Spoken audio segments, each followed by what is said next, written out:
તો વડોદરામાં પૂરની પરિસ્થિતિ યથાવત જોવા મળી રહી છે। અવિરત વરસાદને પગલે પૂર આવ્યું હોય તેવી પરિસ્થિતિનું નિર્માણ થયું છે। માંજલપુર, વડસર અને કલાલીમાં વરસાદી પાણી ભરાતા લોકો મુશ્કેલીમાં મુકાયા। કલાલીમાં હોસ્પિટલમાં પાણી ભરાતા દર્દીઓનું રેસ્ક્યુ કરવામાં આવ્યું છે। હોસ્પિટલના આઈસીયુમાંથી દર્દીઓનું રેસ્ક્યુ કરવામાં આવ્યું। સ્ટ્રેચરમાં દર્દીઓને રેસ્ક્યુ કરી અન્ય જગ્યાએ ખસેડવામાં આવ્યા છે। વડોદરા ફાયર બ્રિગેડ દ્વારા રેસ્ક્યુની કામગીરી કરવામાં આવી હતી, જેના સીધા દ્રશ્યો અમે આપને બતાવી રહ્યા છે। વડોદરામાં પૂર જેવી પરિસ્થિતિનું નિર્માણ થયું છે। તો વધુ વિગતો સાથે સંવાદદાતા નિલેશ બ્રહ્મભટ્ટ ફોન લાઈન પર જોડાઈ ગયા છે। જી, વડોદરામાં પૂર જેવી પરિસ્થિતિનું નિર્માણ થયું છે, રેસ્ક્યુની કામગીરી ચાલી રહી છે, હાલની પરિસ્થિતિ શું?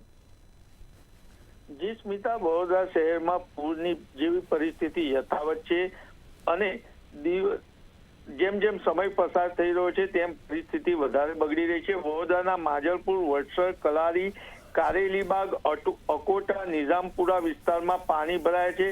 કલાલીની રામકૃષ્ણ પરમહંસ હોસ્પિટલમાં પણ પાણી ભરાયા અને રામકૃષ્ણ પરમહંસ હોસ્પિટલમાં જે આઈસીયુમાં દર્દી હતા તેનું અમને રેસ્ક્યુ કરવામાં આવ્યું છે। મંતવ્ય ન્યૂઝ એક્સક્લુઝિવ સ્ટ્રેચરમાં જ દર્દીઓનું રેસ્ક્યુ કરી રહ્યા હોવાનું દ્રશ્યો પણ બતાવી રહ્યું છે।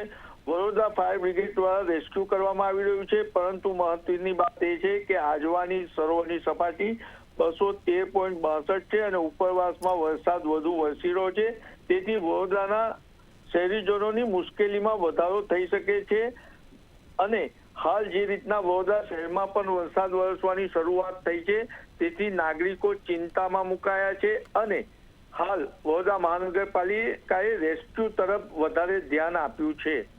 જી સ્મિતા। જી બિલકુલથી તમામ જાણકારી આપવા બદલ આપનો આભાર।